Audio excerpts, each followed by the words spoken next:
We've had, as I said, the benchmark index hitting a 4.5-year high. Sentiment certainly improved. Is there a distinction to be made by or between foreign and local investors right now? First of all, I like that swing. I mean, it's been really good for us in the run-up to the election. And what we saw was a shift of local investor attention during that period. I think 1 week we saw local investors not really participating in the market, and of course obviously everybody was looking at what was happening on the political front, and but we continue to see foreign investors showing their confidence in our market, which is a very good thing. And then now we're also seeing the local investors coming back in, which again has almost tripled the levels of the volumes that are actually trading, and that is actually a great thing for us. Now that means that we are going from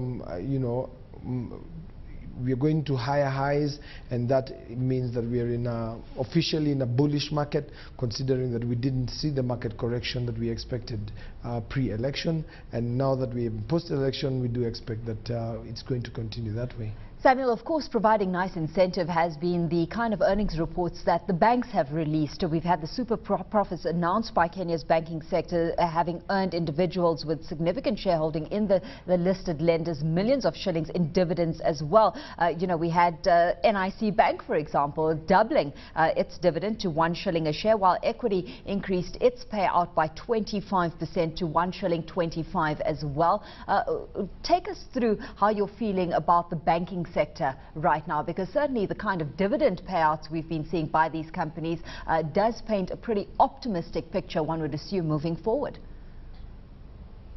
Well, I think, and I did say this sometime late last year and early in the year, that we were expecting a high dividend payout year, considering that we needed, most boards will see or will use dividends as a signaling factor, and that's the only weapon they really have to signal that everything is okay, everything is under control, profits are still going on very well, economic growth is still on the right path. And so the dividends, short of actually accepting that the political risk was expected to have some effect on the share prices. And so for these companies to protect their share price, then naturally they needed to come out very strongly on the dividend end, because we have a very dividend-oriented as local investor especially, and therefore that would keep the interest of the local investor on the market. And of course that signal also helps to give that confidence to the foreign investor. So we have seen those dividends coming through, and that is a great thing for our market, because then it has brought heightened attention to the market, which has been driving the high volumes and the money that is being pumped into the market. And the fact that these banks have been issuing high payouts in the form of dividends, it doesn't mean that they're resting on their laurels in terms of expansion, and they're pursuing their growth strategies aggressively. Samuel, we've had a Diamond Trust Bank making headlines, having opened 5 more branches in the country as it seeks to increase its footprint in the local and regional market. What's your view on Diamond Trust Bank? This is a player that we don't often talk about in the Kenyan markets. Well, Diamond Trust has really in the past been very niche, has had a very niche clientele in terms of serving mostly the Asian sector of the Kenyan community, but now has started to reach out further out there in order to drive the expansion strategy, which I think is also a good thing. It's going to give them new avenues for expansion. And that said, we have seen one thing is that we are going into the county governments, which means that we are going to see a huge expansion in development spend as these counties begin to compete, and therefore most of the banks want to have a foothold in the different counties, maybe to be able to take advantage of financing all those projects that might start to come up, and therefore they need to have a presence there if they're going to attract the sort of deals that will help them to grow their expansion agenda.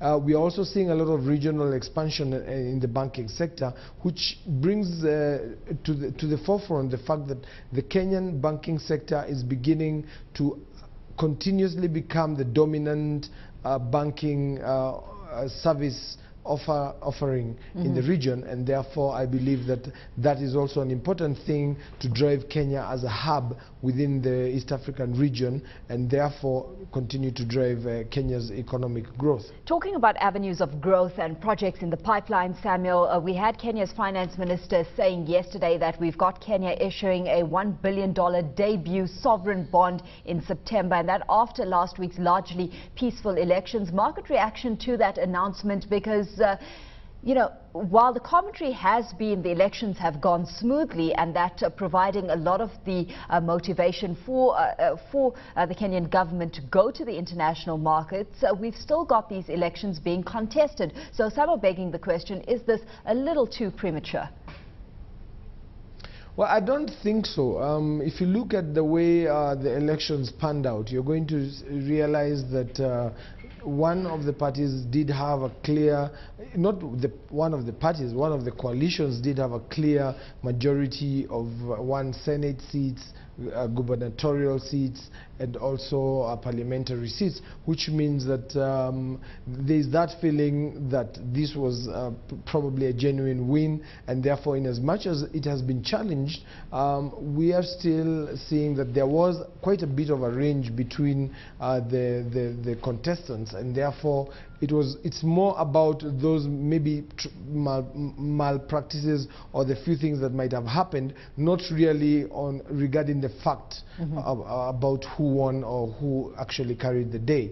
Now, that said, I think that that brings out the fact that we have even seen some envoys, like the Chinese envoy, the Indian envoy, going to meet the president-elect, and that tells you something, that they are confident that they are ready to work with the president-elect, and that is confidence coming out of the international. Well, confidence to a large scale taking hold of the Kenyan markets at this stage. Samuel, of course, the money being raised going to be channeled towards infrastructure projects to create jobs and to make this economy a little bit more competitive moving forward as well. And in that space, we'll have to put our eye on Bamburi, Athi River Mining, East African Portland Cement, players that are likely to derive some benefit from those infrastructure projects ahead. Samuel, thanks so much for your analysis this morning. Let's leave things there. Samuel Gichohi is the head of business development at Nic Securities.